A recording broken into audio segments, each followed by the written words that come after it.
Halo Tribuners, Anda sedang menyaksikan live update Tribun News edisi Selasa 8 Februari 2022 siang. Seperti biasa, kami akan menyajikan informasi terkini dari berbagai daerah yang akan dilaporkan secara langsung oleh reporter kami di lapangan.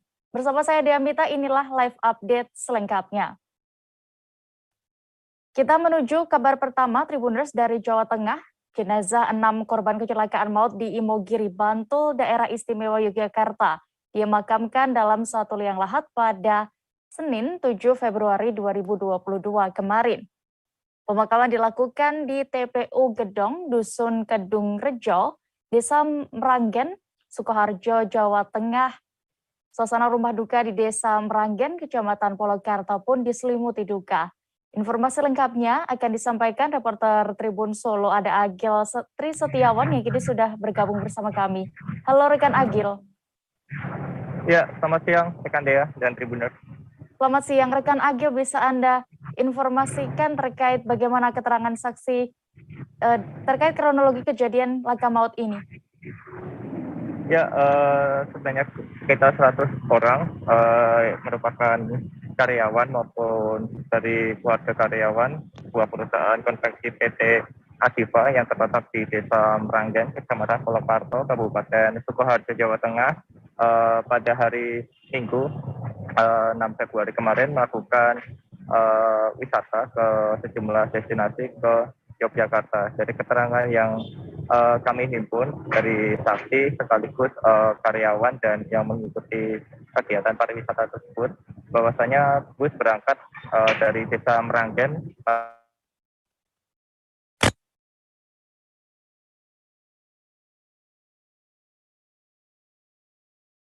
Halo rekan Agil.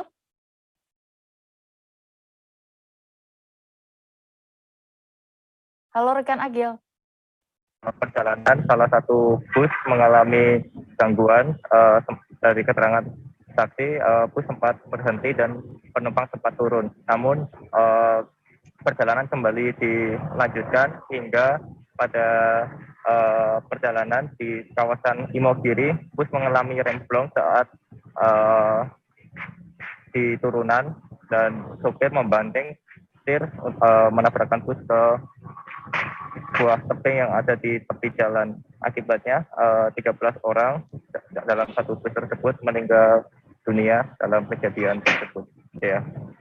Agil, tadi juga sempat saya informasikan disinggung bahwa 6 jenazah ada yang dimakamkan dalam satu liang lahat di Desa Meranggen, Kecamatan Polokarto. Itu bagaimana prosesinya dan juga apa alasannya para jenazah dimakamkan dalam satu liang lahat? Ya, bahwasanya terdapat 8 orang dari Desa Meranggen yang meninggal dunia atas kejadian tersebut. Dari ke-6 tersebut, maksud kami dari ke-8 orang tersebut, yang 6 dimakamkan dalam satu liang lahat di TPU Gedong yang ada di Desa Meranggen. Sementara 2 orang lagi dimakamkan di kampung halaman mereka di Kabupaten Wonogiri. 6 orang yang dimakamkan dalam satu liang lahat tersebut merupakan 2 keluarga yang mana mereka bernama Pariono Kasiem, Sugiyo Lasotiharjo, Parijem, Revan yang merupakan satu keluarga dari Dusun Kedung Rejo, dan Sri Wahyudi dan Afiana yang merupakan keluarga dari Dusun Kedung Rejo. Ya. Lalu dari pihak keluarga bagaimana? Apakah mereka sempat memberi keterangan juga? Apakah sempat memiliki firasat sebelum insiden ini? Ya, dari wawancara kami terhadap salah satu keluarga korban yang meninggal bernama Pak Sugianto, bahwasanya sebelum berangkat dia sempat diajak oleh istrinya yang saat itu mengikuti wisata di Yogyakarta. Namun dia memutuskan untuk tidak ikut, dan saat itu ada 9 orang anggota keluarganya yang ikut dalam wisata tersebut. Sugianto sebelum bis berangkat, Sugianto mengatakan dia memiliki firasat sehingga ingin menghentikan istrinya yang hendak berangkat ke Yogyakarta. Namun saat dia mendatangi lokasi keberangkatan bus sudah berangkat dan sempat dikejar juga, namun tidak terkejar. Lalu pada sore harinya Supriyanto mendapati kabar bahwasannya bus yang ditumpangi oleh istri, anak dan cucunya mengalami kecelakaan tersebut. Ya. Baik, terima kasih rekan Agel Tri Setiawan untuk laporan Anda. Selamat bertugas kembali. Kita beralih ke Sumatera Utara, Tribuners. Lanal Tanjung Balai Asahan mengamankan 34 orang PMI ilegal yang nyaris tenggelam di perairan Tanjung Tiram, Kabupaten Batubara. Para PMI ilegal ini nyaris tenggelam akibat kapal kandas, di mana saat diamankan 34 PMI ilegal ini sudah bertaruh nyawa akibat melintasi lumpur yang hampir menenggelamkan seluruh badan mereka. Detail informasinya akan dilaporkan oleh Alif, wartawan dari Tribun Medan yang kini sudah bergabung bersama kami di sana. Halo rekan Alif. Halo Dea. Bisa dijelaskan bagaimana kronologi kapal pengangkut PMI ilegal ini kandas di perairan Batubara? Iya, terima kasih Dea. Perlu dijelaskan bahwasanya pertama kali kejadian ini pada Minggu sekitar pukul 22 WIB malam, di mana 34 PMI ilegal tersebut dikumpulkan di satu lapangan. Nah, saat itu mereka menunggu kapal sekitar tengah malam pukul 00 WIB Senin. Nah, di mana saat mereka menyeberangi laut menuju Malaysia, kapal yang ditumpangi oleh 34 PMI ilegal tersebut mengalami kebocoran, sehingga kapal tersebut kandas dan tidak bisa meneruskan perjalanan. Namun karena kapal kandas, 34 PMI tersebut terpental dan sempat terjatuh, sehingga bertaruh nyawa mengiringi lumpur yang ada di perairan tersebut. Ya. Lalu apakah jalur tikus Batubara ini dan sekitar memang sering dilakukan untuk penyelundupan PMI ilegal? Ya, terima kasih. Tempat di Batubara sendiri memang sering terjadi penyelundupan, di mana banyak kasus yang terjadi di sini. Seperti contoh yang waktu kejadian ada tenggelam kapal di Malaysia, ternyata hal tersebut melalui jalur Batubara. Nah, di hari yang sama juga sekitar pukul 3 dini hari, Senin 3 dini hari, Kodim 0208 Asahan juga mengamankan sebanyak 58 PMI ilegal di rumah penampungan, Dea. Ya, terakhir rekan Alif, terkait ini apa sebenarnya alasan mereka melintasi jalur tikus tersebut dan apa tujuannya? Bisa diinformasikan? Iya, Dea, terima kasih. Untuk mereka menempuh jalur tikus ini dikarenakan akses ke Malaysia saat ini sedang ditutup. Namun karena mereka faktor ekonomi, mereka terpaksa harus melintasi hal tersebut ya. Baik, Tribuners, terkait insiden ini rekan wartawan kami sudah melakukan wawancara bersama Letkol Laut P.A.An Prana Tuah Sebayang selaku dan Lanal Tanjung Balai Asahan. Berikut liputan lengkapnya untuk Anda. Dalam hal ini Polsek Labuan Nungfu, sehingga ada Pak Kapolsek dan juga ada dari Polair.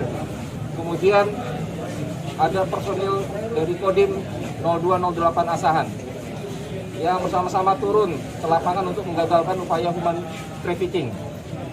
Adapun kronologinya, saudara-saudara kita yang akan melaksanakan penyeberangan secara ilegal ini berkumpul di suatu titik kumpul lapangan bola tidak jauh dari posisi kita sekarang ini, sekira jam 22 malam.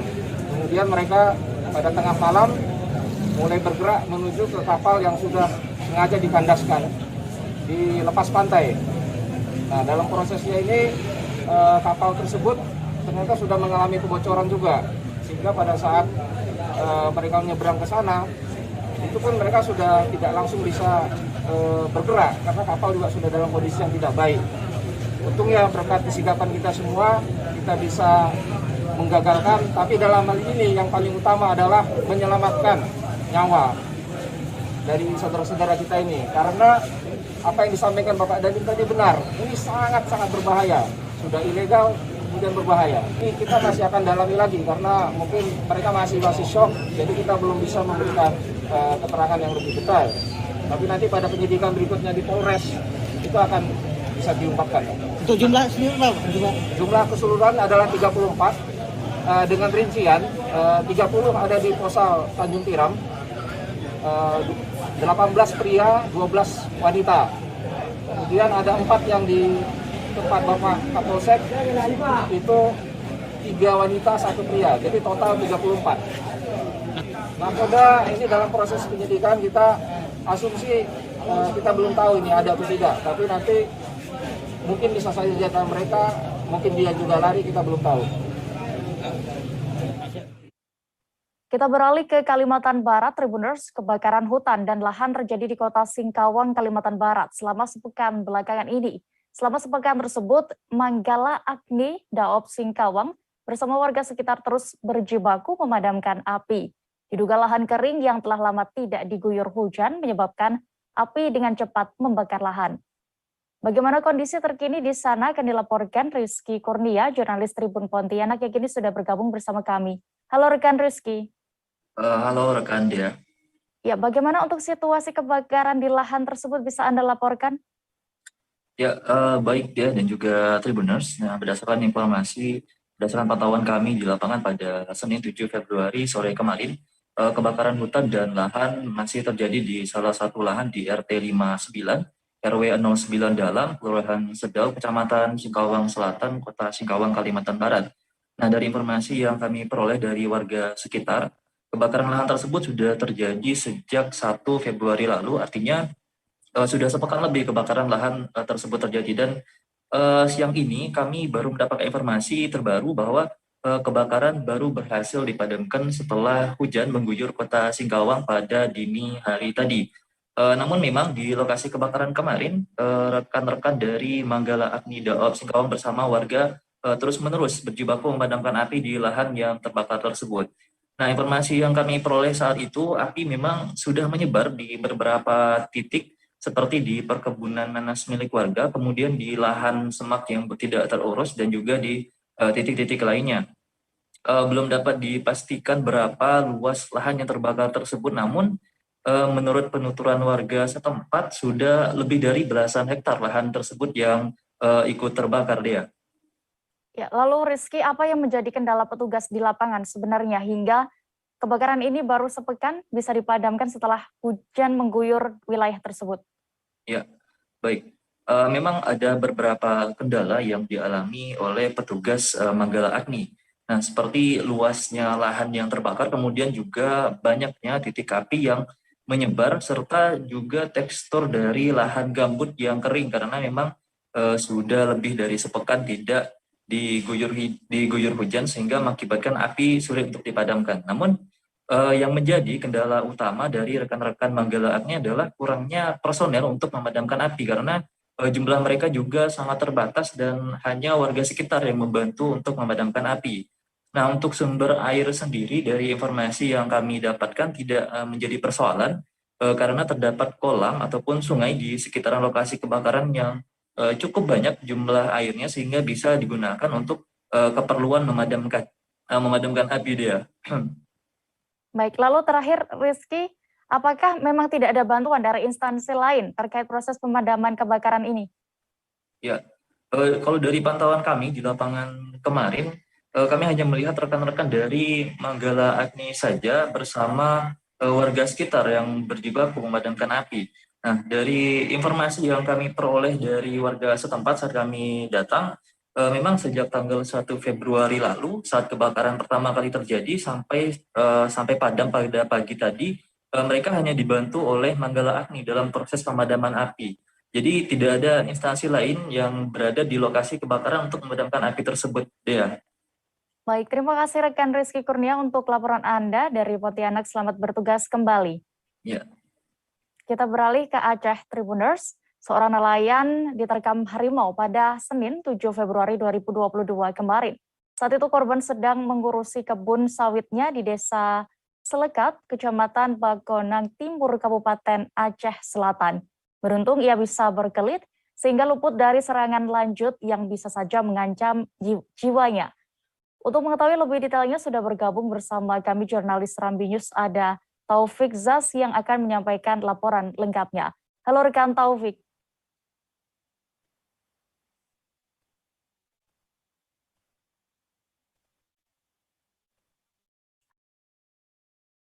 Bisa dari studio?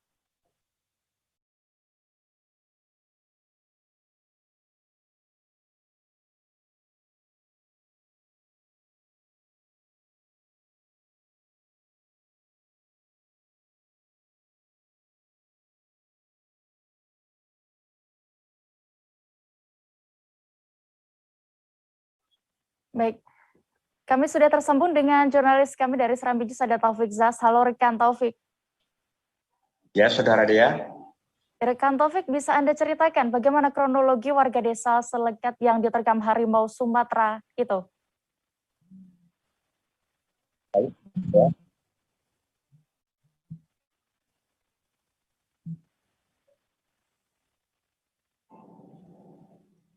Baik, Saudara Dea. Halo?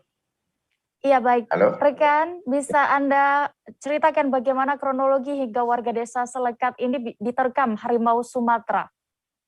Baik, terima kasih. Kejadian berawal pada Senin pagi. Seperti biasa, Amrimus ingin melakukan aktivitas melaut di perairan pantai Selekat, Kecamatan Bakungan Timur, Kabupaten Aceh Selatan. Namun karena cuaca buruk, Amrimus mengurungkan niatnya untuk melaut pada hari tersebut. Untuk mengisi waktu luangnya, Amrimus berniat pergi ke kebun miliknya yang berjarak 1 km dari rumahnya. Sampai di kebun, seperti biasa, Amrimus segera melakukan aktivitasnya membersihkan pelepas sawit dan memanennya. Sekilas dari kejauhan, Amrimus melihat ada onggakan berwarna oranye. Walaupun sempat menduga bahwa itu harimau, namun dirinya terus melanjutkan kegiatan itu. Sebab sosok yang terongok tersebut tidak terlihat ada corak lorengnya. Namun beberapa saat kejadian, Amrimus menoleh ke belakang dan saat itu pula ia melihat seekor harimau telah berdiri dengan 2 kaki hendak menerkamnya. Walau merasa ketakutan, namun Amrimus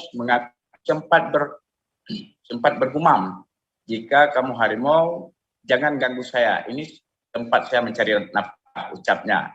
Selanjutnya harimau Sumatera itu langsung menyerangnya dan mengenai tangan sebelah kanan. Namun ia tak ingat diterkam atau dicakar, tapi yang pasti tangan pria yang sudah puluhan tahun melaut ini terluka dan menyisakan luka robek. Untuk mempertahankan diri, Amrimus selalu mengambil alat kerjanya di tangan dan menghalau harimau tersebut, sehingga harimau kemudian lari dan memasuki semak-semak. Demikian, Saudara Dea. Ya, lalu terkait masih berkeliarannya harimau Sumatera ini ya, berarti di kawasan pemukiman penduduk itu, apa saja langkah yang kemudian dilakukan oleh BKSDA Aceh? Baik, terima kasih. Sebelum menerkam warga desa Selekat, Kecamatan Bakungan Timur, Balai Konservasi Sumber Daya Alam Aceh sudah melakukan berbagai upaya untuk melakukan pengusiran terhadap harimau Sumatera tersebut. Di antaranya mendatangkan pawang harimau, melakukan pengusiran menggunakan marcon, dan memasang 3 box trap di wilayah Kecamatan Bakungan Timur. Demikian, Saudara Dia. Baik, terima kasih rekan Taufik Zas untuk laporan Anda dari Aceh. Selamat bertugas kembali. Kita menuju informasi berikutnya. Puluhan advokat dari berbagai organisasi kembali melakukan aksi di depan kantor Kejaksaan Tinggi Provinsi Jambi. Aksi ini merupakan buntut dari penangkapan dan penahanan Tengku Ardiansyah, seorang advokat oleh Kejaksaan Negeri Tanjung Jabung Timur. Ardiansyah ditangkap atas dugaan menghalangi penyelidikan dan penyidikan tindak pidana korupsi di KPU Tanjung Jabung Timur. Untuk mengetahui bagaimana situasi aksi, sudah bergabung bersama kami Monang Widyo, jurnalis Tribun Jambi, yang akan menyampaikan informasi lengkapnya. Halo rekan Monang. Halo Dea. Bagaimana proses penangkapan Tengku Ardiansyah ini? Sebelumnya bisa Anda informasikan sampai bisa terjadi aksi demo seperti itu. Baik Dea. Menurut orasi yang disampaikan para pendemo, penangkapan Tengku ini dilakukan di sebuah kafe pada Rabu 2 Februari malam di Kota Jambi. Pendemo yang mempermasalahkan penangkapan rekan sesama advokatnya ini menilai penangkapan tersebut melampaui batas, seolah-olah seperti pelaku kriminal atau bahkan teroris dengan cara diborgol dan dicengkeram kerah bajunya, Dea. Kemudian sehingga menurut Kongres Advokat Indonesia atau KAI Jambi, penangkapan ini telah melanggar kode etik. Kemudian Ketua DPD KAI Jambi yakni Andi Gunawan yang juga turut dalam aksi menjelaskan bahwa koleganya ini telah melakukan tugasnya dengan benar, melainkan polemik di tim pengacara KPU Tanjung Jabung Timur menurut Andi sendiri, dirinya tidak mengetahui. Namun ia menilai ada kejanggalan dari penangkapan ini sehingga pihaknya mengajukan permohonan penangguhan kepada Kejari, begitu deh. Lalu bagaimana tanggapan dari Kejari ataupun Kejati sendiri atas penangguhan Tengku Ardiansyah ini? Kepala Seksi Pidana Khusus Kejari Tanjung Jabung Timur, Reynold, mengatakan pihaknya akan mempelajari permohonan penangguhan terhadap Tengku Ardiansyah ini. Kemudian informasi yang kami dapatkan terakhir, saat ini Kejari tengah melakukan pemeriksaan untuk melengkapi berkas perkara Tengku dari Tengku Ardiansyah, begitu deh.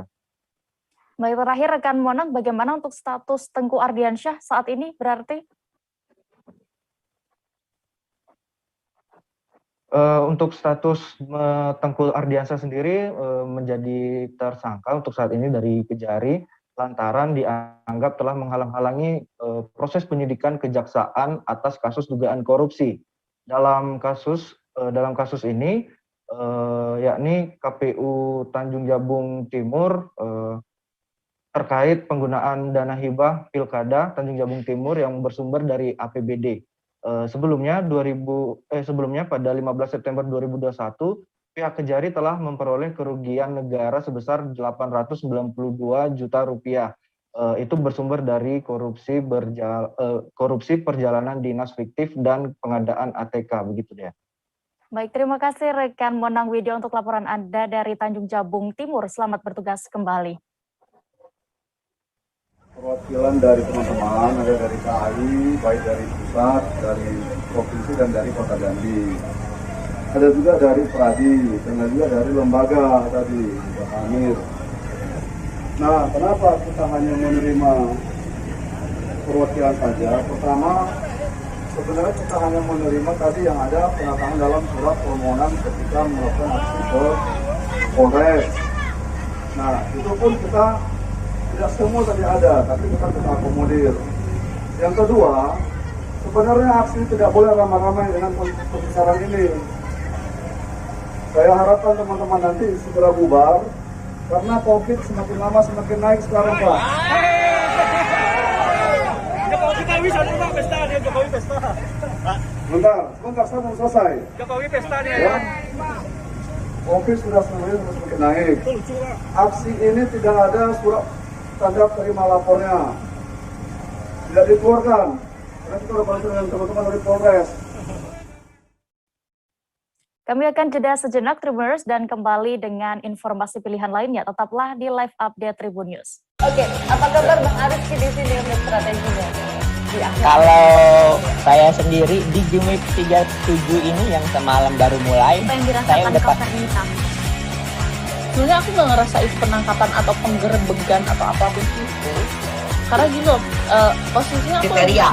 Jadi kita mengenal disebut dengan stroke yang tidak berdarah dengan stroke yang berdarah.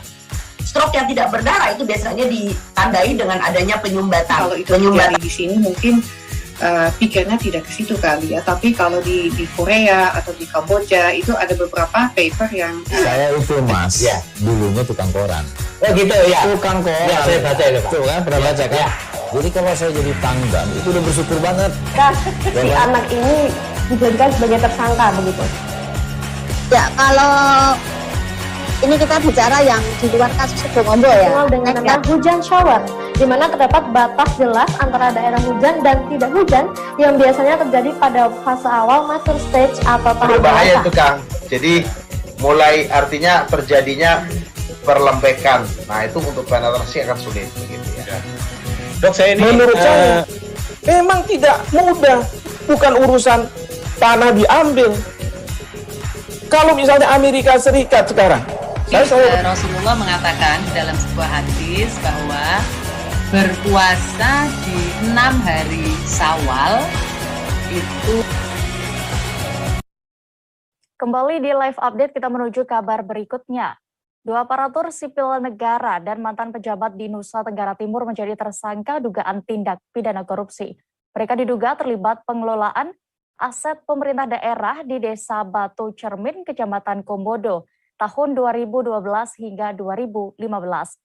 Tersangka diketahui berinisial R yang merupakan ASN yang masih berstatus aktif dan tersangka lain berinisial ACD mantan pejabat di Kabupaten Mabar. Kabar selengkapnya akan disampaikan rekan wartawan dari Pos Kupang, ada Gecio Viana yang kini sudah terhubung bersama kami. Halo rekan Gecio. Halo, selamat siang rekan Dea, selamat siang Tribuners dimanapun Anda berada. Gecio, bisa dijelaskan rincian kasus yang menjerat para pelaku ini terkait dugaan pengelolaan aset Pemda Manggarai Barat? Baik, tim penyidik dari Kejaksaan Negeri Manggarai Barat menetapkan sebanyak 3 tersangka dalam kasus dugaan korupsi pengelolaan aset Pemda Manggarai Barat. Kasus ini diduga bergulir sejak tahun 2012 hingga 2015.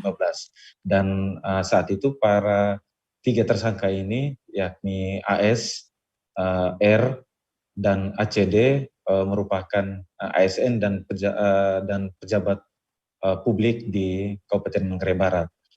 AS dan R pada waktu itu merupakan pegawai di bagian tata pemerintahan. Dalam hal ini AS merupakan Kabak Tata Pem dan R merupakan staf di bagian Tata Pem. Kasus ini bergulir sejak 2012 hingga 2015 saat pemerintah Manggarai Barat melakukan proses ganti rugi atas lahan milik masyarakat yang pada waktu itu dijadikan sebagai lahan untuk pembangunan bandar udara Komodo. Saat proses tukar guling inilah tim penyidik melihat ada dugaan tindakan korupsi yang dilakukan oleh ketiga tersangka. Sebelumnya dalam tahapan penyelidikan hingga penyidikan, pihak Kejari juga telah memeriksa sebanyak 61 saksi selama 1 tahun terakhir ini, dan pada kemarin telah menetapkan sebanyak 3 tersangka. Demikian rekan Dea. Baik, lalu berapa kerugian yang disebabkan oleh kasus ini? Total kerugian keuangan negara yang diakibatkan dari kasus ini sekitar 124 miliar rupiah. Selain itu, pihak penyidik juga mengamankan sejumlah barang bukti di antara uang tunai lebih dari 2 miliar dan 19 titik bidang atau 19 titik bidang tanah di wilayah Desa Batu Cermin, Kecamatan Komodo, Kabupaten Manggarai Barat. Ya, rekan GC, tadi Anda sebutkan sebelumnya bahwa ketiganya sudah ditetapkan sebagai tersangka. Apakah mereka juga langsung ditahan dan bagaimana untuk proses hukum selanjutnya? Untuk tersangka dengan inisial R dilakukan penahanan kemarin, dan untuk tersangka dengan inisial AS dan ACD sebelumnya telah menjalani penahanan di Rutan Kota Kupang karena terjerat kasus yang lain. Demikian rekan Dea. Baik, Tribuners, terkait kasus ini, rekan jurnalis kami sudah mendapatkan keterangan dari Kepala Kejaksaan Negeri Mabar, Bambang Dwi Murcolono. Berikut liputan lengkapnya. Yang 2 itu PNS, yang satunya mantan pejabat. Yang mantan inisial dari AS dan R. Masih. Nanti ya dalam pembuktian nanti, dalam persidangan nanti bisa dilihat ya, karena ini pada silakan kita gali ini. Kalau memang ada mencukupi minimal 2 alat bukti, maka tidak ada kemungkinan akan ada tersangka lain. Ya, karena nanti pada prosesnya, apabila nanti dalam proses penyidikan ini minimal terdapat 2 alat bukti, maka kita tetapkan sebagai tersangka. Kabar berikutnya datang dari Provinsi Lampung. Berpura-pura membeli pulsa di sebuah konter, seorang pria di Kota Bandar Lampung malah mencuri sebuah ponsel. Aksi pria berkaos merah itu terlihat jelas dalam rekaman CCTV konter HP di Jalan Mayor Salim Batubara, Kecamatan Teluk Betung Utara. Pria tersebut langsung kabur bersama temannya menggunakan sepeda motor setelah berhasil mencuri ponsel. Detail informasinya akan disampaikan Denny Saputra, reporter Tribun Lampung yang kini sudah bergabung bersama kami. Halo rekan Denny. Halo, selamat siang rekan. Selamat siang rekan Dini, bisa Halo, Dea. Anda Ya. informasikan kronologi kejadian pencurian ponsel ini di bagaimana? Baik, kronologi kejadian pencurian ponsel ini terjadi pada hari Sabtu, tanggal 5 Februari 2002 di Jalan Salim Batubara, Kupang Tebet, Teluk Betung Utara, Bandar Lampung. Saat itu kronologinya penjaga counter sedang melayani sejumlah konsumen, namun tiba-tiba ada seorang pria yang datang yang ingin mengisi pulsa. Namun saat mengisi pulsa, penjaga counter menunggu karena lantaran belum menunggu untuk menerima pembayaran. Namun pria ini juga tidak membayar dan akhirnya belum ditransfer oleh si penjaga counter. Saat lengah, tiba-tiba si pria tersebut atau pelaku merampas handphone penjaga counter dan membawa kabur. Seperti itu kronologinya. Bagaimana reaksi penjaga counter saat itu, saat ponselnya diambil oleh pencuri? Baik, untuk saat itu reaksi penjaga counter spontan langsung mengejar pelaku. Kemudian saat itu pelaku lari kabur ke arah jalan Diponegoro. Namun saat itu saat dikejar korban, pelaku di situ rekan pelaku sudah menunggu dan kabur ke arah jalan tersebut. Gitu. Rekan Denit, terakhir apakah kasus ini sudah dilaporkan kepada pihak berwajib dan sudah ditangani? Untuk laporan kejadian peristiwa itu pemilik counter belum melaporkan ke pihak berwajib. Gitu. Baik, terima kasih rekan Denis Saputra untuk laporan Anda dari Lampung. Selamat bertugas kembali. Kita beralih ke Jawa Barat. Pelatih futsal berinisial MN alias GJ, 30 tahun dibekuk Satreskrim Polres Bogor di kediamannya, Kecamatan Kelapa Nunggal, Kabupaten Bogor. Ia ditangkap pasca viralnya kabar dugaan pelecehan seksual sesama jenis kepada anak di bawah umur. Polisi saat ini tengah mendalami kasus tersebut sembari proaktif mencari korban-korbannya. Selengkapnya akan disampaikan wartawan Tribun Bogor, ada Naufal Fauzi, yang kini sudah bergabung bersama kami. Halo rekan Naufal. Halo Dea. Bisa dijelaskan Naufal terkait penangkapan pelatih futsal yang viral ini? Baik, rekan Dea dan juga rekan-rekan Tribuners, saya informasikan bahwa terkait dugaan pelecehan seksual yang dilakukan oleh oknum pelatih futsal yang viral di Bogor beberapa waktu lalu, memang pihak kepolisian sudah menangkap pelakunya berinisial MN alias GJ berumur 30 tahun. Jadi pria ini ditangkap di rumahnya di kawasan Kelapa Nunggal, Kabupaten Bogor. Namun dalam penangkapan ini polisi menetapkan yang bersangkutan sebagai tersangka sementara bukan karena kasus pencabulan atau pelecehan seksual secara fisik, tapi melainkan terkait pasal-pasal terkait ITE dan juga pornografi. Demikian. Lalu bagaimana dengan dugaan kasus pencabulan seperti kabar yang beredar ini, apakah sudah dibenarkan, dikonfirmasi? Baik, untuk terkait kasus pencabulan memang pihak kepolisian sementara ini masih belum bisa menjabarkan secara pasti apakah itu benar adanya, namun pengembangan masih dilakukan karena sejauh ini belum ada satupun dari korban yang melapor ke pihak kepolisian terkait kasus yang viral ini. Demikian. Naufal, lalu saat ditangkap itu apakah pelatih futsal ini sempat memberikan pengakuannya? Baik, memang si pelatih futsal ini juga sempat mengakui dia telah melakukan mengirim foto-foto porno kepada sejumlah korban dan juga mengajak melakukan hal-hal yang tidak senonoh untuk dengan motif kepuasannya pribadi, karena diketahui memang yang bersangkutan ini memiliki orientasi seksual ke sesama jenis. Dan dia melampiaskan dengan berkomunikasi melalui WhatsApp kepada anak-anak didiknya di pelatihan futsal. Namun sejauh ini si pelaku menurut keterangan polisi belum mengakui terkait adanya pelecehan seksual secara fisik atau pencabulan.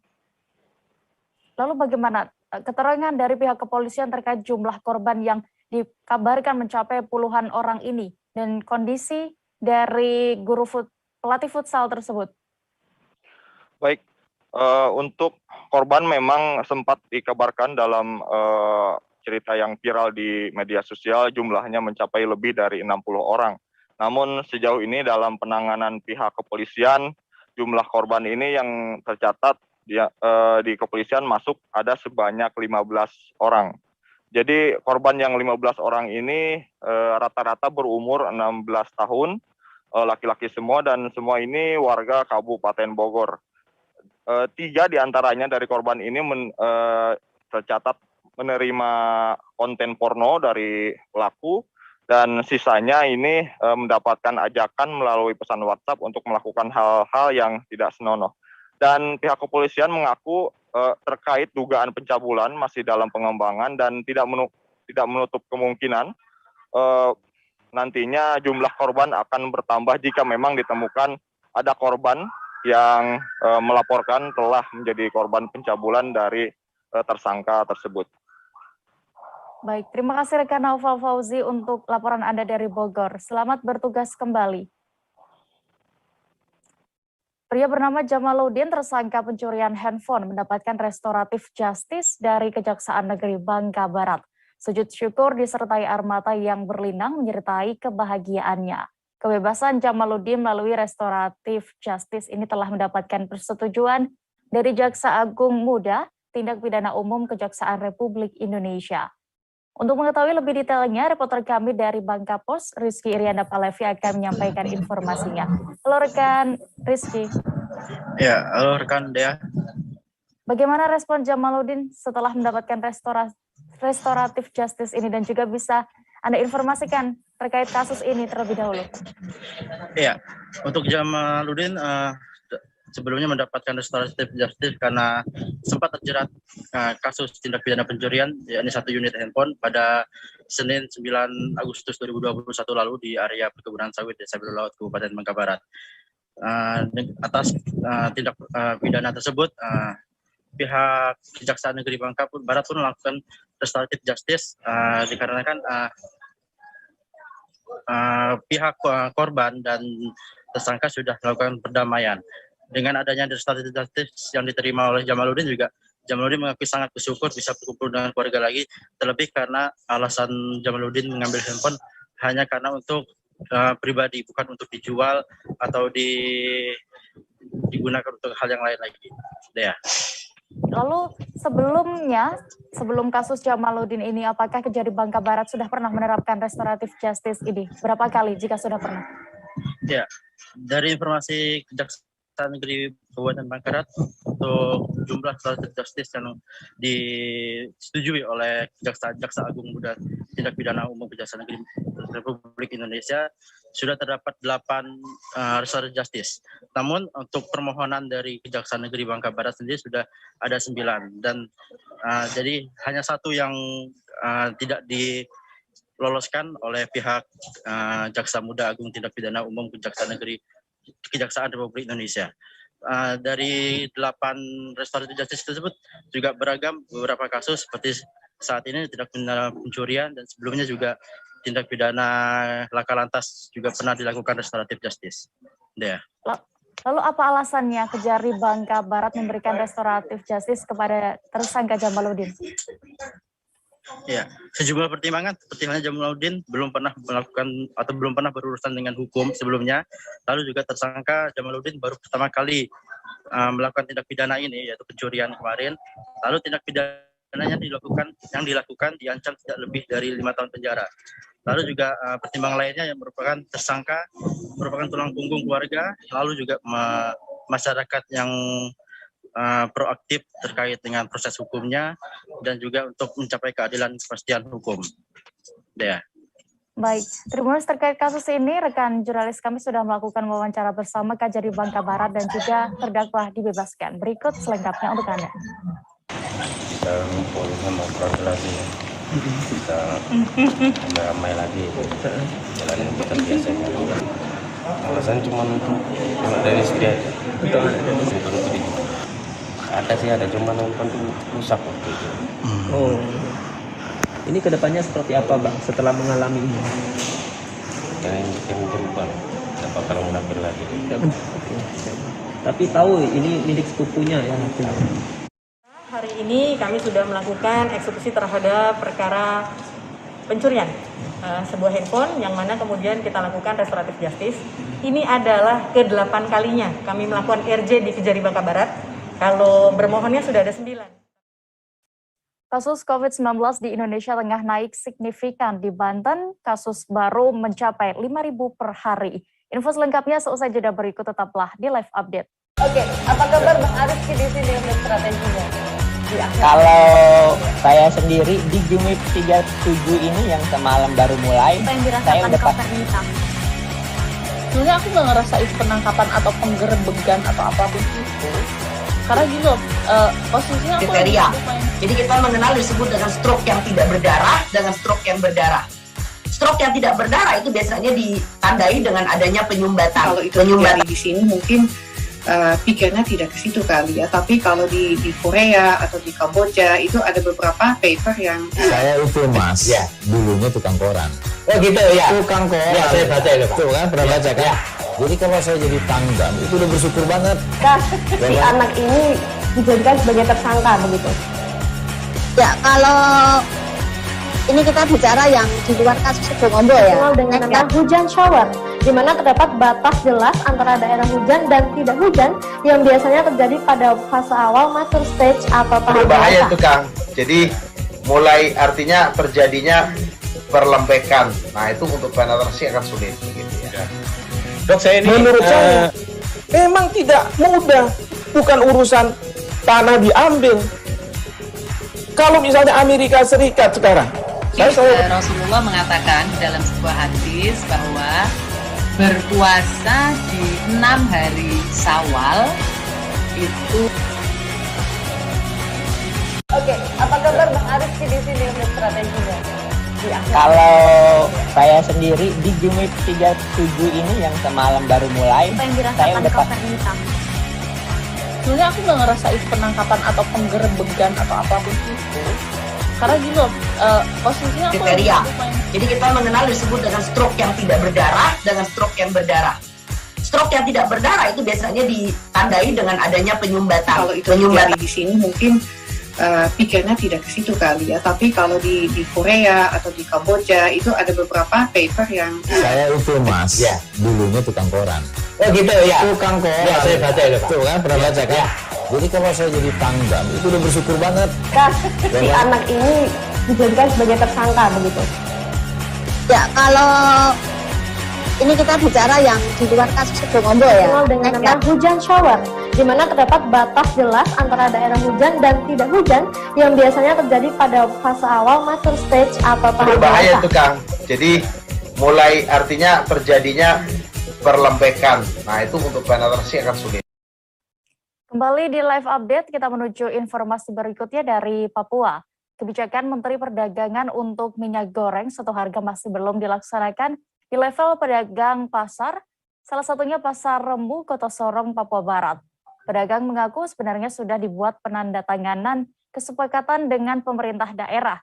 Namun sampai saat ini penandatanganan tersebut tak kunjung direalisasikan. Informasi lengkapnya akan disampaikan oleh Safwan Asari Raharusun, wartawan Tribun Papua Barat yang kini sudah bergabung bersama kami. Halo rekan Safwan. Halo Dea. Rekan Safwan, setelah dikeluarkan kebijakan minyak goreng satu harga ini, bagaimana untuk harga minyak goreng di pasar tradisional Sorong?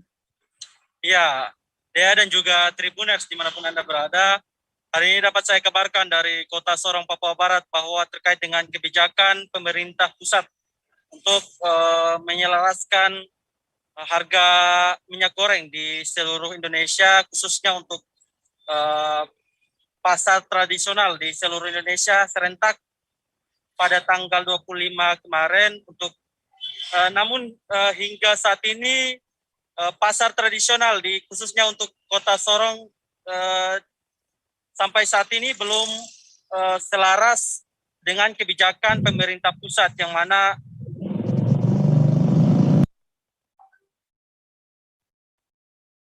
Halo rekan Safwan.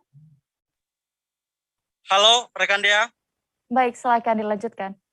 Ya, terkait dengan kebijakan minyak goreng satu harga yakni 14.000 serentak untuk pasar tradisional di seluruh Indonesia.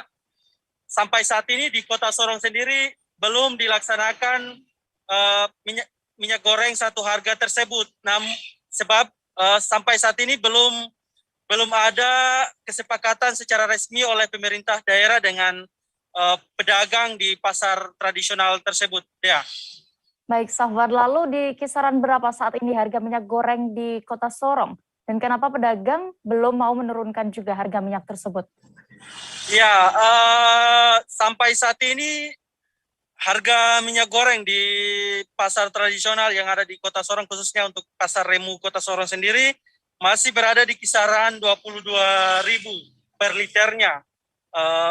Dan pedagang mengaku bahwa hingga saat ini mereka telah melakukan pertemuan dengan pemerintah setempat. Namun setelah pertemuan mereka membuat sebuah kesepakatan.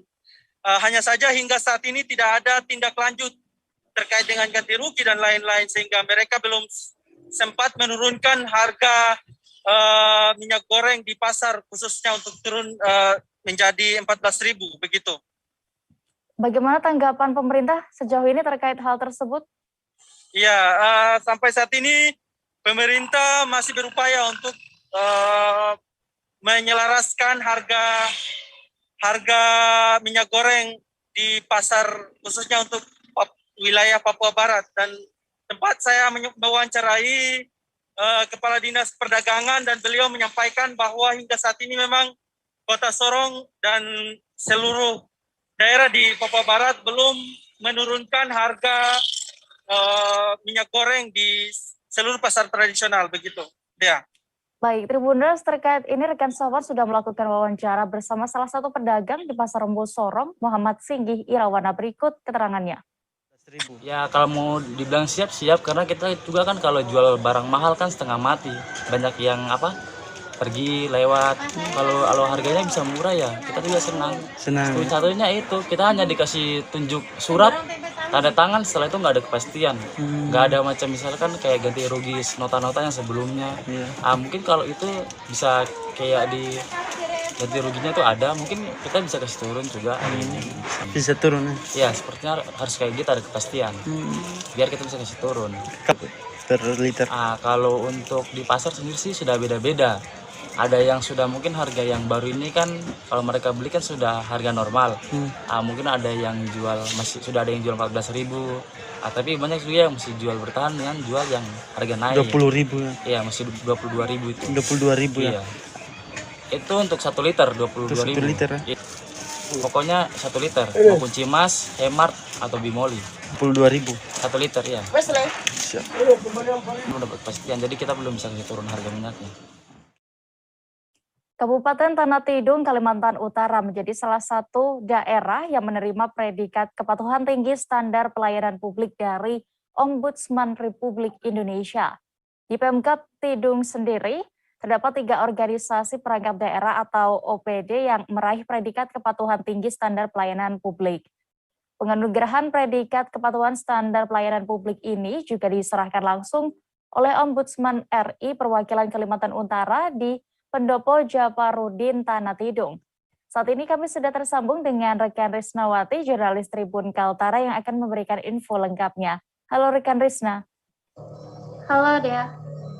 Rekan Risna, terkait hal ini OPD apa saja yang mendapat predikat kepatuhan tinggi? Ya, untuk OPD di Tanah Tidung sendiri ada 3 OPD yang mendapat predikat kepatuhan tinggi dari Ombudsman RI. Yang pertama ada Dinas Kependudukan dan Catatan Sipil, yang mana OPD ini mendapat nilai sempurna, yakni nilai 100. Kemudian juga ada Dinas Penanaman Modal dan Pelayanan Terpadu Satu Pintu yang mendapat nilai 93. Kemudian juga ada Dinas Pendidikan dan Kebudayaan Tanah Tidung yang meraih nilai 73. Kemudian juga di Tanah Tidung sendiri ada salah satu OPD yang meraih nilai terendah, ya ini masuk zona merah terkait dengan standar pelayanan publiknya, yaitu Dinas Kesehatan dengan raihan nilai 49 untuk Dinas Kesehatan. Ini saya sampaikan juga untuk 3 OPD ini, salah satunya OPD Dinas Kependudukan dan Pencatatan Sipil Tanah Tidung ini meraih nilai sempurna di angka 100, yang mana itu diraih dengan secara nasional, tidak hanya di Kalimantan Utara tapi seluruh Indonesia, dan ini juga mendapat apresiasi dari Bupati Tanah Tidung sendiri, seperti itu ya. Bagaimana respons dari Ombudsman Kaltara? Ya, untuk respons dari Ombudsman Kaltara sendiri sangat bangga karena ada salah satu OPD di perbatasan Indonesia yang bisa meraih nilai sempurna, ini nilai 100, bahkan nilai ini tidak hanya di Kaltara namun juga senasional, dan informasinya bahwa nilai sempurna yang diraih OPD ini juga merupakan pertama kalinya di Kaltara. OPD di Kaltara bisa mencapai nilai sempurna senasional. Sebelumnya juga pernah di OPD di Kabupaten Nunukan meraih nilai sempurna yaitu 100, namun untuk nilai OPD di Nunukan itu hanya mencapai di Kaltara sendiri, tidak mencapai nasional, seperti itu deh. Harapan dari Bupati Tanah Tidung bagaimana terkait raihan predikat ini? Ya, untuk harapan dari Bupati Tanah Tidung sendiri, harapannya untuk OPD-OPD lainnya bisa mencontoh dari Dinas Kependudukan dan Pencatatan Sipil Tanah Tidung yang mana meraih nilai sempurna ini. Kemudian juga dari pemerintah Tanah Tidung akan melakukan evaluasi kekurangan-kekurangan dari OPD-OPD lainnya, mengapa bisa menjadi terdapat penurunan standar pelayanan publik, maupun dari pemerintah Kabupaten Tanah Tidung juga akan melakukan evaluasi atau perbaikan di beberapa OPD, seperti salah satunya Dinas Kesehatan Tanah Tidung, seperti itu. Ya. Baik, Tribuners, terkait hal ini rekan Risma sudah melakukan wawancara bersama PLT Ombudsman Kaltara, Syahrudin. Berikut keterangan lengkapnya. PTRT kalau saya nggak salah tadi nilainya sekitar 93, itu juga sudah termasuk paling tinggi dan yang ketiga itu Dinas Pendidikan. Dinas Pendidikan ini saat ini masih di zona kuning 73, termasuk juga satu OPD lagi yaitu Dinas Kesehatan, ini masih berada di zona merah di nilai 49. Jadi kita itu kan penilaian berdasarkan produk layanan. Jadi berdasarkan produk layanan kita mengambil sampling, ada beberapa produk layanan yang kita sampling di setiap OPD. Kemudian kita lakukan penilaian sesuai dengan indikator-indikator yang kita pegang. Nah, ternyata untuk Kabupaten Tanah Tidung, jadi bukan hanya offline-nya dan juga online-nya pun, elektroniknya pun mereka terpenuhi, sehingga bisa meraih nilai sempurna. Karena dalam penilaian Ombudsman di tahun 2021 itu agak sedikit berbeda dengan penilaian tahun-tahun sebelumnya, di mana tahun sebelumnya kita hanya menilai secara berkas fisiknya saja, tapi untuk tahun 2021 itu kita juga menilai elektroniknya, artinya apa yang ditampilkan di website-nya. Nah, untuk di Dukcapil Tanah Tidung sendiri, alhamdulillah memang di elektroniknya pun semua terpenuhi. Makanya dapat nilai sempurna. Makanya bisa meraih. Itu nanti di tahun-tahun berikutnya bisa turun nggak nilai 100 itu? Tentu ini kan nilai ini sangat fleksibel, fleksibel sekali ya. Saat misalnya mungkin kita melakukan survei tahun 2022 ini ternyata ada indikator yang kita nilai ternyata sudah tidak ada, tentu dia akan sangat berpengaruh ke nilai. Artinya nilai 100 tidak mutlak bertahan begitu terus. Nah, kita harapkan di sini pejabat terkait, utamanya yang ada di instansi-instansi atau di OPD yang kita nilai, ini dapat mempertahankan, khususnya kayak di Dukcapil saat ini kan sudah nilainya 100, tentu kita berharap ke depannya pun ini dapat dipertahankan, bahkan kalau perlu ditingkatkan lagi. Kasus penyebaran COVID-19 di Provinsi Banten saat ini mencapai 5.000 per hari. Hal itu disampaikan Gubernur Banten Wahidin Halim selesai melakukan video conference bersama Presiden Republik Indonesia Joko Widodo. Menurutnya kasus penyebaran COVID-19 aktif kali ini lebih tinggi dibandingkan dengan kasus varian Delta pada Juli 2021. Informasi lengkapnya akan disampaikan rekan reporter Tribun Banten, ada Ahmad Tajudin yang kini sudah bergabung bersama kami. Halo rekan Tajudin. Halo rekan Dea dan Tribuners. Ya, dari informasi yang sudah Anda dapatkan bisa dilaporkan, bagaimana hasil rapat koordinasi para kepala daerah bersama Presiden Joko Widodo? Baik rekan Dea, perlu diketahui bahwa Gubernur Banten Wahidin Halim baru saja melakukan video konferensi dengan Presiden RI Joko Widodo pada hari Senin kemarin, di mana dalam pikon tersebut membahas mengenai penanganan COVID-19 varian Omikron di daerah Jawa dan Bali. Adapun untuk pembahasan yang disampaikan sendiri yaitu berkaitan dengan kesiapan infrastruktur baik itu kesiapan rumah sakit, kemudian dokter dan juga penekanan terhadap kegiatan vaksinasi dia. Lalu bagaimana situasi penyebaran COVID-19 di Banten sendiri? Berapa kasus per harinya dan apa juga sebenarnya yang menyebabkan kenaikan angka COVID-19 di Banten? Baik, untuk kasus hariannya sendiri dalam penyebaran COVID-19 di Banten, di mana Gubernur Banten mengatakan bahwa penyebaran COVID di Banten saat ini mencapai 5.000 per hari. Di mana menurut data pada tanggal 6 Februari 2022, kasus terkonfirmasi sebanyak 4.649, kemudian kontak erat 267 kasus, kemudian juga ada kasus suspek sebanyak 52 kasus. Di mana menurut gubernur ini data tersebut lebih tinggi dari puncak varian Delta di tahun 2021 lalu. Namun walaupun kasus hariannya tinggi, akan tetapi menurut Gubernur Banten bahwa pasien yang tinggal di rumah sakit saat ini cukup rendah, sekitar 16%, di mana kebanyakan yang positif COVID lebih banyak isoman di rumahnya masing-masing dia. Lalu kesiapan Pemprov Banten sendiri dalam menangani penyebaran COVID-19 gelombang ketiga, bagaimana, Tajudin? Baik, untuk kesiapannya sendiri dari pihak Pemprov sendiri bahwa Pemprov Banten telah menyiapkan beberapa persiapan untuk menangani COVID-19 pada gelombang ketiga ini, di mana pihaknya telah menyiapkan baik itu dari segi rumah sakit, kemudian dari obat-obatan dan juga oksigen sudah disiapkan oleh Pemprov Banten, di mana untuk kesiapan dari rumah sakit sendiri yang tadinya sekitar 2.000 tempat tidur, sekarang ditambah menjadi 2.950 tempat tidur, Dea. Baik, Tribuners, terkait kasus harian COVID-19 di Banten, rekan Tajudin sudah melakukan wawancara bersama Gubernur Banten Wahidin Halim. Berikut keterangan lengkapnya kami tampilkan. Di seluruh Jawa dan Bali kenaikannya cukup tinggi. Itu saja tadi dicek kesiapan infrastrukturnya, baik yang kaitan dengan rumah sakit, isoter, dan ditekankan pula oleh beliau soal vaksinasi. Gitu. Kalau untuk Banten apa yang ditekankan, Pak? Banten sama aja Mas dengan Jakarta dengan itu.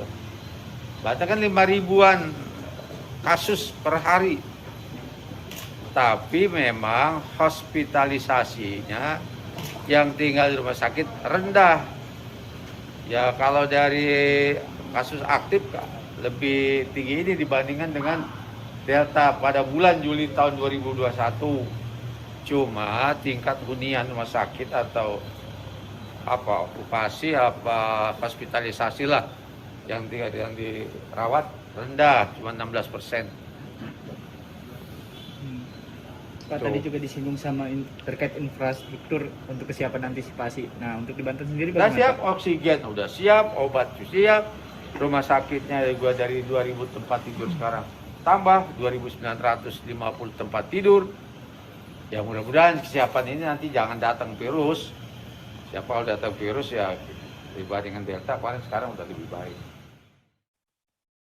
Kita menuju Nusa Tenggara Barat, Tribuners. Gelaran MotoGP 2022 di Indonesia menjadi magnet tersendiri bagi GP mania tanah air. Sirkuit Mandalika di Lombok, NTB diberikan kepercayaan untuk menggelar seri kedua MotoGP 2022 pada 20 Maret mendatang. Pecinta balap MotoGP khususnya dari tanah air pun mulai berbondong-bondong membeli tiket untuk menyaksikan aksi Marc Marquez CS di sirkuit Mandalika. Selengkapnya akan disampaikan rekan jurnalis Tribun News, ada Giri yang kini sudah terhubung bersama kami di sana. Halo rekan Giri. Halo Dea, saya Tribuners. Sejauh mana Giri perkembangan penjualan tiket untuk MotoGP 2022 ini dari data yang sudah Anda terima? Baik, dari data yang sudah diterima disampaikan oleh Wakil Direktur MGPA, Cahya Diwanda, kemarin sudah ada 50% dari penjualan tiket, tapi untuk penjualan ini tidak semasif untuk 2 minggu jelang hari H, jadi agak dipending terlebih dahulu dan fokus untuk tes pramusim ini di bulan Februari ini. Ya. Fokus yang dilakukan MGPA sendiri dalam penjualan tiket bagaimana?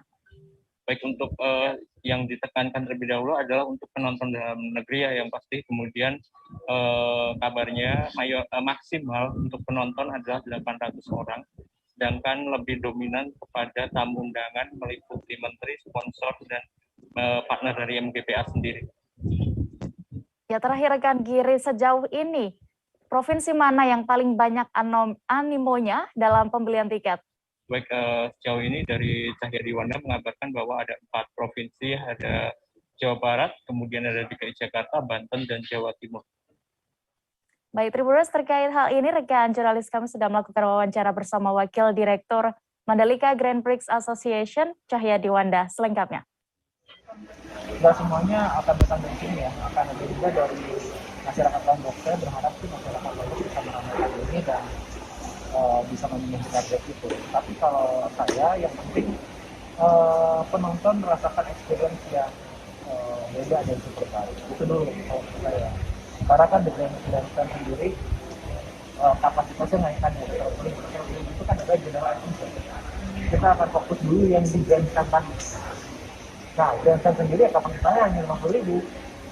Ya 100.000 itu ya general admission. Jadi memang fokus penjualan kami lebih ke yang berikan dulu.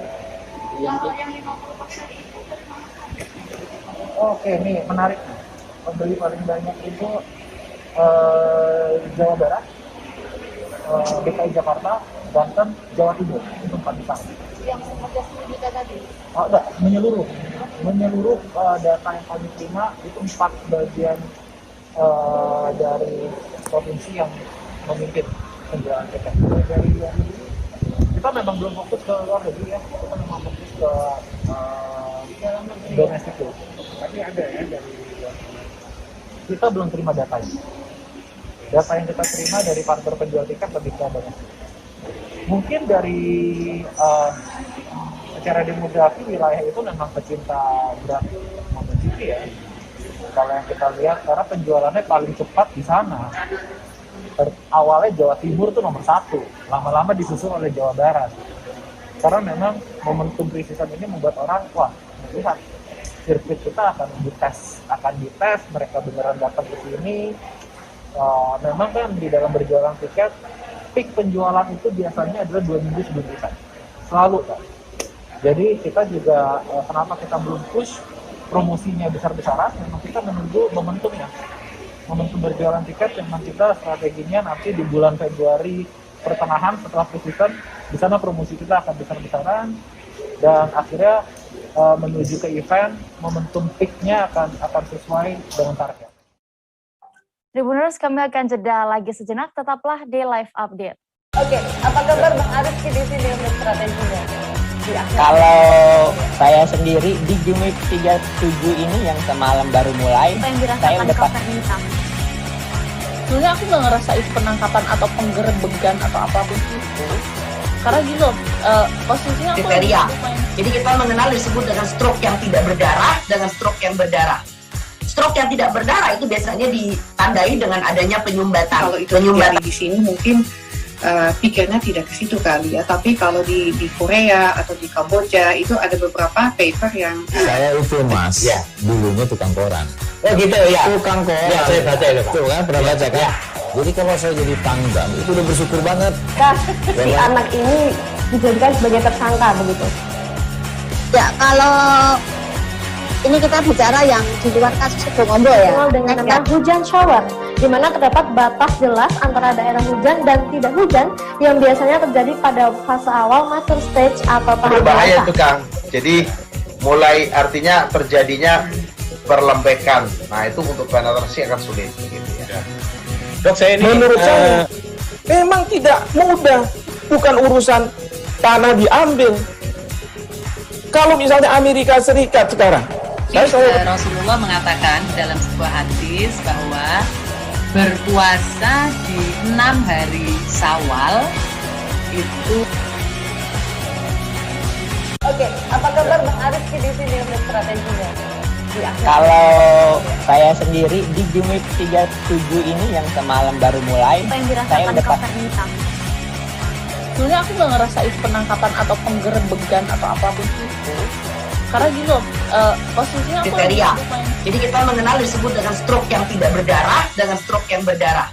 Stroke yang tidak berdarah itu biasanya ditandai dengan adanya penyumbatan. Kalau itu terjadi di sini mungkin pikirnya tidak ke situ kali ya. Tapi kalau di Korea atau di Kamboja itu ada beberapa paper yang Saya itu Mas, Ya. dulunya tukang koran.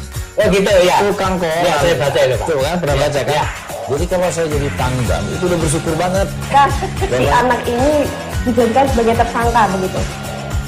Ya, kalau ini kita bicara yang di luar kasus Bongombo ya. Dengan nama hujan shower, di mana terdapat batas jelas antara daerah hujan dan tidak hujan yang biasanya terjadi pada fase awal mature stage atau tahap Berbahaya dewasa. itu Kang. Jadi mulai artinya terjadinya perlembekan. Nah itu untuk penetrasi akan sulit. Gitu ya. Dok, saya ini menurut saya memang tidak mudah, bukan urusan tanah diambil. Kalau misalnya Amerika Serikat sekarang, Rasulullah mengatakan dalam sebuah hadis bahwa berpuasa di 6 hari Syawal itu. Oke, apa kabar Bang Arifki di sini untuk strateginya? Kalau saya sendiri di Jumip 37 ini yang semalam baru mulai, saya udah pas.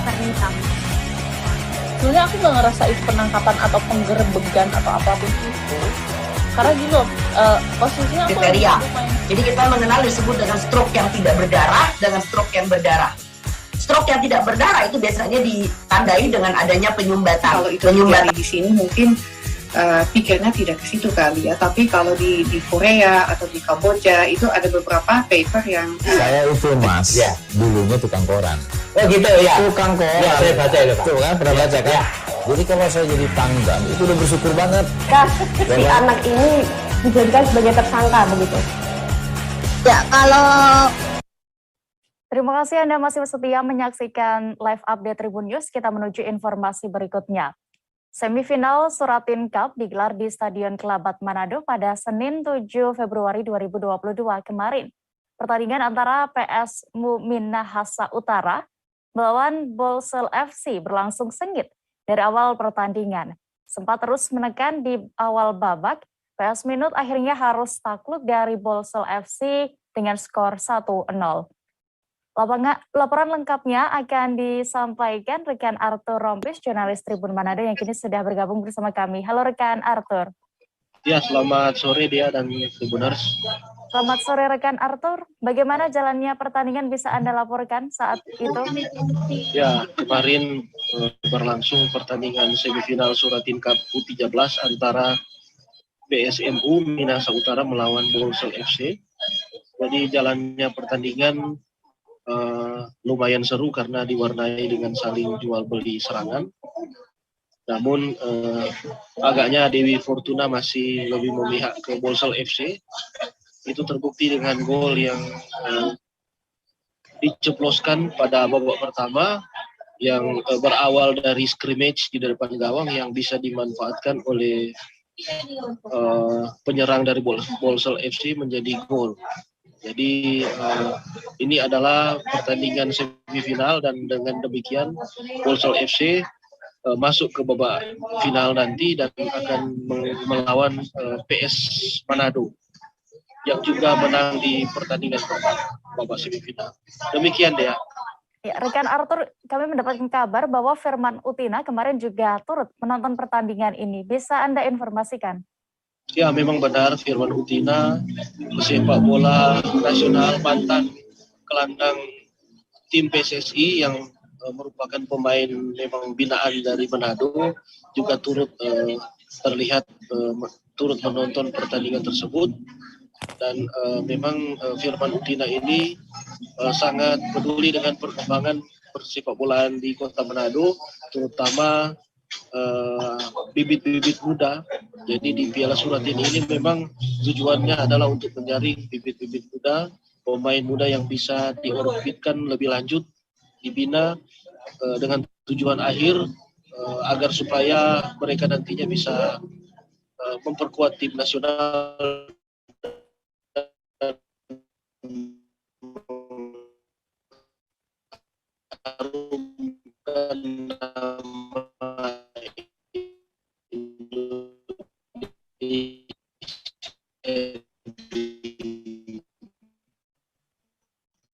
Baik, terima kasih rekan Arthur Rombes untuk laporan Anda dari Manado. Selamat bertugas kembali. Kita menuju informasi berikutnya. Ketua Dewan Pers Muhammad Nuh meresmikan pembukaan Konvensi Nasional Hari Pers Nasional 2022 di Kendari. Konvensi ini bertepatan dengan Hari Ulang Tahun Persatuan Wartawan Indonesia atau PWI pada Senin 7 Februari 2022 kemarin. Sebelum memukul gong sebagai tanda pembukaan, Muhammad Nuh memberikan sejumlah pesan-pesannya. Detail informasinya akan disampaikan wartawan Tribun News Ultra ada Amelda Devi Indriani yang kini sudah siap dengan informasi lengkapnya. Halo rekan Amel.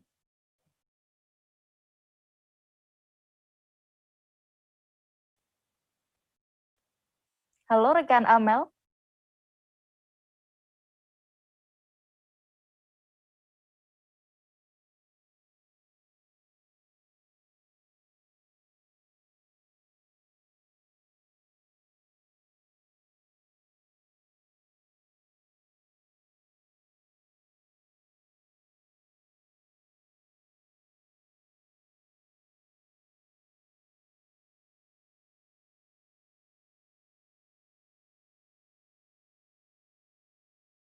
Baik Tribuners, kami sudah terhubung bersama wartawan Tribun News Ultra, ada Amelda Devi. Halo rekan Amel.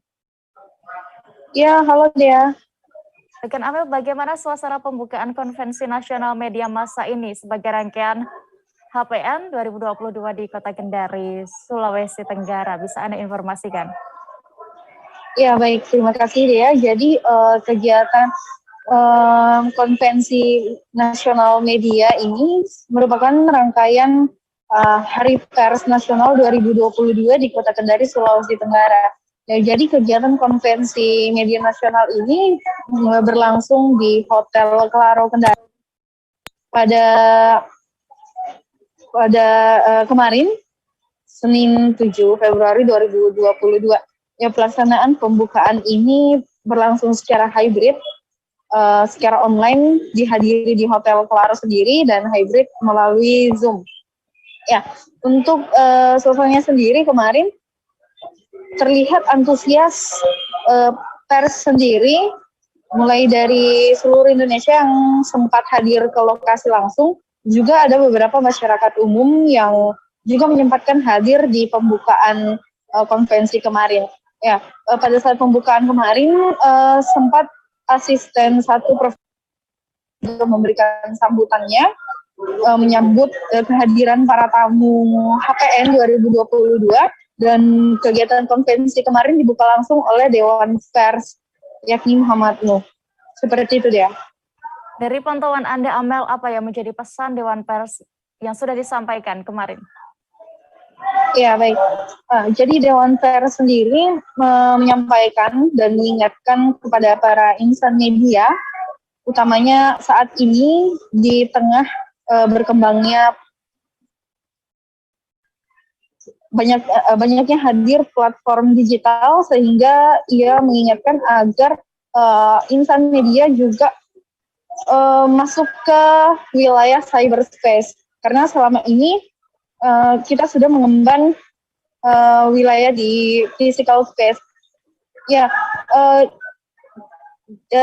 Muhammad Nuh berpesan agar para media bisa bersinergi, kalaupun tidak bisa secara utuh masuk di wilayah cyberspace, bisa memasuki hybrid, artinya kombinasi antara physical space dengan cyberspace. Ya, ini guna mengikuti perkembangan zaman. Ya, dan juga Muhammad Nur juga menyampaikan di pembukaan kemarin untuk melindungi pers di tengah banyaknya platform digital. Dewan Pers juga sudah mengajukan rancangan undang-undang atau beberapa rancangan mengenai payung perlindungan hukum bagi pers ke Menteri Menpolhukam dengan agar disampaikan ke DPRD untuk ditindaklanjuti apakah nantinya menjadi undang-undang atau peraturan pemerintah yang nantinya bisa menjadi payung hukum bagi pers. Seperti itu deh. Baik, Tribuners, rekan Amelda juga sudah melakukan wawancara bersama pihak terkait Hari Pers Nasional. Berikut liputan lengkapnya untuk Anda. Untuk perpanjangan antara Polri dengan Dewan Pers. Karena itu salah satu yang sangat membantu teman-teman untuk mendapatkan perlindungan supaya tidak terkena undang-undang KUHP. Itu semuanya nanti merujuk ke Dewan. Insya Allah nanti tanggal 9. Kalau poin-poin dalam MOU-nya ada pembaruan tidak, Pak? Ada beberapa yang penting, intinya gimana caranya memastikan kawan-kawan jurnalis itu sepanjang dia melaksanakan tugas sebagai jurnalis itu kita pastikan tidak orang lain, tapi masuk ke dalam ranah pers, undang-undang pers, sehingga Dewan Pers yang akan menjadi penyelesai. Intinya itu aja, kita jangan sampai panjangnya nanti dibawa ke polisi atau dibawa ke pengadilan, karena tugas jurnalistiknya. Tapi kalau orang lain yang bukan melaksanakan tugas jurnalistik, ya lain lagi kan, dia tidak punya SIM, ya tidak punya surat izin sebagai jurnalis, ya tidak dapat. Ya kita itu hanya khusus untuk teman-teman jurnalis yang melaksanakan tugas-tugas jurnalistik. Hadirin yang berbahagia, sebagai penutup saya ingin mengingatkan sekali lagi bahwa penggunaan teknologi digital saat ini adalah sebuah keniscayaan. Kita harus mampu mengarungi dunia digital ini agar tidak tertinggal dari bangsa-bangsa lain. Melek teknologi digital adalah keharusan, termasuk bijak bermedia sosial.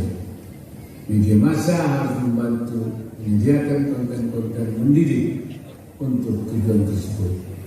Akhir kata, saya ingin mengucapkan selamat Hari Pers Nasional 2022 bagi seluruh insan pers Indonesia. Selamat berdiskusi dan semoga konferensi ini dapat membuahkan masukan komprehensif bagi pemerintah, utamanya dalam membangun kedaulatan nasional di bidang teknologi informasi dan digitalisasi media. Mudah-mudahan Allah Subhanahu wa Ta'ala senantiasa memberikan inayahnya dan meridhai segala upaya yang kita lakukan. Informasi tadi sekaligus menutup perjumpaan kita dalam live update siang ini. Tribuners, lantaran masih di tengah pandemi, kami kembali mengingatkan untuk Anda selalu menerapkan protokol kesehatan dimanapun berada, meski sudah mendapat vaksin 2 dosis lengkap. Jangan lupa juga Tribuners saksikan live update Tribun News berikutnya pukul 4 sore di seluruh kanal YouTube Tribun Network. Saya Diamita beserta kru yang bertugas pamit. Terima kasih dan sampai jumpa. Jangan lupa like, subscribe, dan share ya.